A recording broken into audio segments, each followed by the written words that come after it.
क्या आप गूगल पर रैंक नंबर 1 करना चाहते हैं? मुझे कहना बुरा लग रहा है लेकिन ये सच में काफी मुश्किल है। 10 साल पहले ये काफी आसानी से इस्तेमाल किया जाता था लेकिन आज काफी मुश्किल है। और क्या आप जानते हैं, जब तक आप इस पूरे वीडियो को नहीं देखते आप गूगल पर रैंक नंबर 1 नहीं कर सकते हैं। तो चलिए आज मैं गूगल पर रैंक नंबर 1 करने के 3 तरीके बताने जा रहा हूँ।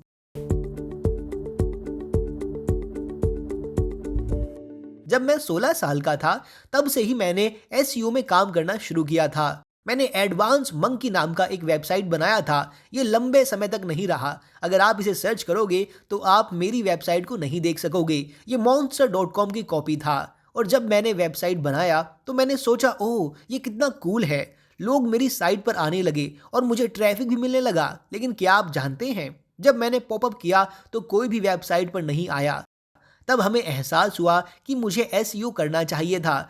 मैंने एसईओ के साथ अपनी मदद के लिए कुछ मार्केटिंग फर्म्स को भुगतान किया ताकि मैं जॉब सर्च जैसे टर्म के लिए गूगल पर रैंक नंबर 1 कर सकूं। लेकिन क्या आप जानते हैं, मैंने उन्हें पैसा दिया लेकिन कोई नतीजा नहीं मिला। आखिरकार मैं 16 साल का बच्चा था और मैंने सारे पैसे खो दिए। शौचालय साफ करने और कूड़ा उठाने से आप कितना ही पैसा कमा सकते हैं, इसलिए मुझे ये सीखना पड़ा। लेकिन जब मैंने पहली बार शुरू किया तो ये इतना साधारण था जितना अपनी वेबसाइट में कीवर्ड डालना और इसे रैंक करना। काश ये इतना आसान होता। नंबर 1, कंटेंट पर फोकस करें। देखो, गूगल ने इसे अपडेट किया है जिसे हमिंगबर्ड कहते हैं। और हमिंगबर्ड के साथ उन्होंने जो करने का फैसला किया वो ऐसी वेबसाइट है जिसके पास हर चीज पर कंटेंट है और साथ ही ऐसी वेबसाइट है जो एक ही जगह पर फोकस करती है और बहुत अच्छी है। उदाहरण के लिए मान लो कि आपके पास डेटिंग के बारे में एक वेबसाइट है। अगर आपके पास डेटिंग वेबसाइट है और आपका आर्टिकल मान लो 5 तरीकों के बारे में बात करते हुए आप डेटिंग पर पहुंच सकते हो, या 5 तरीकों से आप अपनी ड्रीम पर पहुंच सकते हो। अगर आप आखिर में टूट जाते हैं तो आप मैच.com पर जाओ, साइन अप करो और आप एक मैच पाओ। उसके बाद आप प्रोफाइल बनाओ। आप इस तरह से नहीं करेंगे, लेकिन अगर आप ऐसा आर्टिकल लिखते हैं जो मैच पर प्रोफाइल बनाने के लिए आपको हर चीज़ बताए, जैसे आइडियल पिक्चर, आइडियल डिस्क्रिप्शन, कैसे मज़ेदार हो, कैसे वीडियो भी जोड़ा जा सके, मुझे नहीं पता, मैंने इस डेटिंग साइट पर कभी काम नहीं किया। लेकिन अगर आप गहराई में जाते हैं और आप हर छोटी से छोटी चीज़ को ब्रेक डाउन करते हैं जो उन्हें करनी चाहिए, और मैच को ब्रेक डाउन के बाद आप टिंडर के बारे में बात करते हैं, बम्बल के बारे में बात करते हैं, आप ई हार्मनी के बारे में बात करते हैं, और यहाँ तक कि आप डिस्कस करते हैं कि आपको लोगों से रिस्पॉन्स और उसके साथ कैसे जुड़ना चाहिए, क्या लोगों को हीटिंग अप करना चाहिए। तो पहली चीज क्या है जो आपको उनसे कहनी चाहिए, आप कैसे जवाब देना चाहेंगे, आपको अपनी पहली डेट के लिए कहाँ जाना चाहिए, अपनी पहली डेट से कैसे कैरी करें और उनसे दूसरी डेट पर कैसे पूछें। लेकिन अगर आप सुपर हैं, आपका कंटेंट अमेजिंग है कि लोग इस तरह से कहें, ओह वाओ मैं तो ये आर्टिकल पढ़ लिया, अब मेरे पास कोई सवाल नहीं है और अब मुझे पता है कि आगे क्या करना है, इस तरह से आपको मुकम्मल होने की ज़रूरत है। इसलिए आप अपने कंटेंट में होल करें, जितना हो सके करें, फिर उन्हें फिल अप करें। तो इस तरह से लोग कहेंगे ये यहाँ ख़त्म होता है जिसे आप पढ़ना चाहते हैं, जबकि आप ऑनलाइन में रुचि रखते हो। लेकिन फनी क्या है, काश डेटिंग इतना आसान होता। जब मैं छोटा था मैं टिंडर को स्वाइप नहीं कर सकता था और फिर दूसरा मैच फाइंड करता था। मैं दूसरे दिन अपने दोस्त के बगल में बैठा था और वो टिंडर पर स्वाइप करता रहा और वह कहता था, इसे देखो, मैच मैच, वो स्वाइप करो। कुछ मिनटों के अंदर 30 से अधिक मैच स्वाइप कर दिए।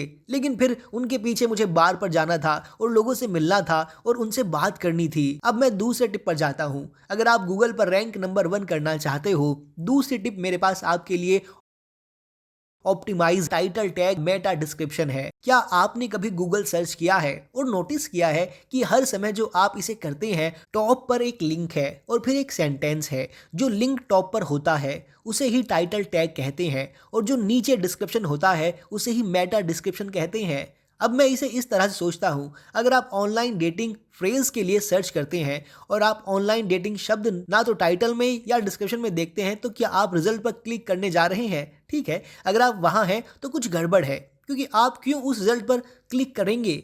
जो आप देख रहे हो वो उससे रिलेटेड नहीं है। इसके अलावा क्या कभी आपने ऑनलाइन डेटिंग के लिए सर्च किया है और कभी नोटिस किया है शब्द ट्रायल डिस्क्रिप्शन में नहीं होते?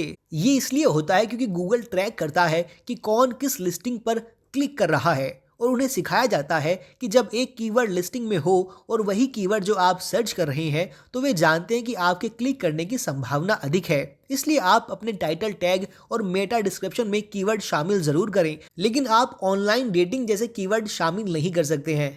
सबसे आसान तरीके से जो मैं करूंगा, मैं बस ऑनलाइन डेटिंग डालूंगा। अगर मैं इसे 20 बार डालूंगा तो लोग जानेंगे कि आर्टिकल ऑनलाइन डेटिंग पर है।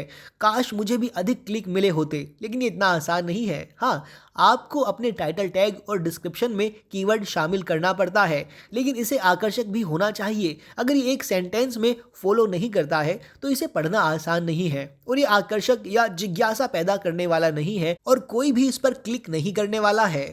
तीसरी चीज मेरे पास जो आपके लिए है वो गूगल सर्च कंसोल का यूज करना है। क्या आप जानते हैं कि गूगल आपको टूल देता है जो आपको बताता है कि गूगल पर नंबर 1 रैंक कैसे करें? हाँ, मुझे पता है कि ये भद्दा लगता है, लेकिन ये सच है और इसे गूगल सर्च कंसोल कहते हैं। अगर आप इसे यूज नहीं करते हैं तो पहले साइन अप करें। ये $1 भी नहीं लेता है। अगर आप इसका इस्तेमाल नहीं कर रहे हैं तो चूक कर रहे हैं। मैं इस पर काफ़ी जोर नहीं दे सकता हूँ, तो आप गूगल सर्च कंसोल का इस्तेमाल कर रहे हैं। इसे कुछ दिन दें, क्योंकि ये डाटा को पॉपुलेट करने में कुछ समय लेता है। जब आप स्क्रीन देखोगे तो ये आपको सर्च एनालिटिक्स दिखाता है और आप वेबसाइट पर जो आप ट्रैफिक पा रहे हैं ये आपके सारे पेजेस को दिखाता है। लेकिन गूगल सर्च कंसोल की सबसे अच्छी चीज़ ये है कि जो भी आर्टिकल इम्प्रेसिव है ये उसे भी दिखाता है। और मेरा ये इम्प्रेसिव से मतलब है कि जब आप गूगल पर सर्च करते हो तो हमेशा रिजल्ट पर क्लिक नहीं करते हो, है ना? अगर आपने ऐसा किया तो हर बार जब आप सर्च करोगे तो आप 10 नतीजों पर क्लिक कर रहे होंगे,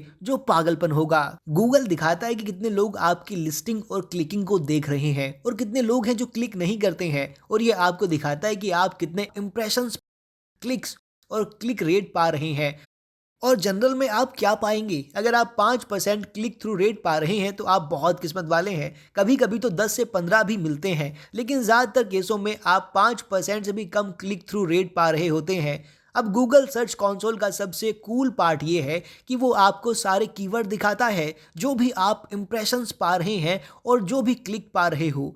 अब याद करो कि पहली टिप कंटेंट के बारे में था और आप एक ऐसा आर्टिकल चाहते हैं जो सूरज के बारे में हर कुछ बताता हो, तो ठीक है, आप गूगल सर्च कंसोल का इस्तेमाल पहले टिप के लिए कर सकते हैं। इसलिए टिप 1 और टिप 3 एक दूसरे से मिलते जुलते हैं। इनमें से कौन सा आप लेना चाहते हैं? ये सभी कीवर्ड जिनके लिए आपको इंप्रेशन मिल रहे हैं और उन्हें अपनी कॉपी में जोड़ना शुरू करें। अब उन्हें केवल अंदर ना धकेलें और अपने कंटेंट को भरपूर बनाएं जिसे लोग पढ़ें। और ये ऑनलाइन डेटिंग है, जैसे टिंडर, ई हार्मनी या कोई ऑनलाइन डेटिंग से हो, है ना? अगर कोई आपके आर्टिकल को पढ़ रहा है और आपकी साइट से वो बाउंस कर रहा है तो इसका मतलब है कि आपका कंटेंट बेकार है और इसमें बहुत सारे कीवर्ड हैं। इसे नेचुरली फॉलो होना चाहिए और एजुकेशनल होना चाहिए। इसलिए आप वो कीवर्ड लाना चाहेंगे जो गूगल सर्च कंसोल में देख रहे हैं तो उन्हें आर्टिकल में जोड़ लें। हमारे पास इंस्टाग्राम पर एक आर्टिकल है और ये आपको बताता है कि रोज़ाना 300 से अधिक फॉलोअर्स टारगेट कैसे करते हैं। आर्टिकल 10,000 लफ्ज़ों में लिखे हैं। जब हमने पहली बार आर्टिकल लिखा था तो ये 10,000 लफ्ज़ों में नहीं था, बस 2,500 लफ्ज़ों में ही लिखा था। फिर मैं गूगल सर्च कंसोल पे गया और मैंने वहाँ देखा कि बहुत सारे लोग उसी आर्टिकल से रिलेटेड टर्म को सर्च कर रहे हैं। मैंने उन्हें इस आर्टिकल के अंदर जोड़ लिया, मैंने और इसे कलेक्ट कर दिया। और क्या आप जानते हैं, मेरी ट्रैफिकर उस आर्टिकल से 3 गुना अधिक हो गई। हाँ, यही वह है जो आसान है और इसका रिजल्ट 15 दिनों के अंदर सामने आ गया, जो काफ़ी लंबा समय नहीं था। तो आओ अब सब टिप को रिकैप करते हैं। पहला, अपने कंटेंट को सुपर बनाओ। दूसरा, अपने टाइटल टैग और मेटा डिस्क्रिप्शन के कीवर्ड ज़रूर शामिल करो। आपका टाइटल टैग और मेटा डिस्क्रिप्शन काफ़ी अमेजिंग होना चाहिए ताकि कोई भी इसे पढ़े तो उसके अंदर पढ़ने की जिज्ञासा बढ़ जाए। और तीसरा, गूगल सर्च कंसोल, जो कि एक फ्री टूल है जो गूगल आपको रैंक नंबर 1 बनाने में मदद करता है। इन तीनों का प्रयोग करके आप रैंक नंबर 1 पा सकते हैं। हमेशा के लिए तो नहीं, बल्कि अभी के लिए तो हो सकता है। मुझे उम्मीद है कि आप इन तीनों टिप को सीख गए हैं। अब मैं आपको चैलेंज देता हूं कि आप इन तीनों ट्रिक्स को लें और इन्हें इम्प्लीमेंट करें। और इम्प्लीमेंट करने के 45 दिनों के बाद मैं चाहता हूं कि आप अपने रिजल्ट के साथ नीचे कमेंट ज़रूर करें, क्योंकि अगर आप नहीं कर पा रहे हैं तो मैं इससे खुश नहीं हूँ। मुझे पता है कि ये टैक्टिक पूरी तरह से काम करता है, इसलिए मैं आपको चैलेंज दे रहा हूँ ताकि आप खुद इसका रिजल्ट देख सकेंगे। इस तरह से आपकी ज़िंदगी बदल जाएगी। मैं इस तरह की कम्युनिटी बनाना चाहता हूँ जहाँ हम सभी एक्शन लें और ग्रो करें। एक दूसरे की मदद के साथ। इसलिए मैं आपको चैलेंज देता हूँ, इस पर एक्शन ले और इन तीनों टिप्स को इम्प्लीमेंट करें। मुझे पता है कि आप व्यस्त भी हो सकते हैं या सारे टिप्स को एक बार में इम्प्लीमेंट नहीं कर सकते हैं, लेकिन केवल एक टिप को ही चुनें और उस पर एक्शन लें जो ज़्यादा समय नहीं लेता है। बस फिलहाल एक को चुनें, फिर शायद आप दूसरे टेक्निक को शुरू कर सकते हैं, क्योंकि ये बहुत ही आसान टेक्निक है और जल्द ही आप इसका रिजल्ट देख सकते हैं। और इस चैनल को सब्सक्राइब करें। मैं आपसे अगले वीडियो में मिलूंगा। हम एक दूसरे को ग्रो करने में मदद करेंगे।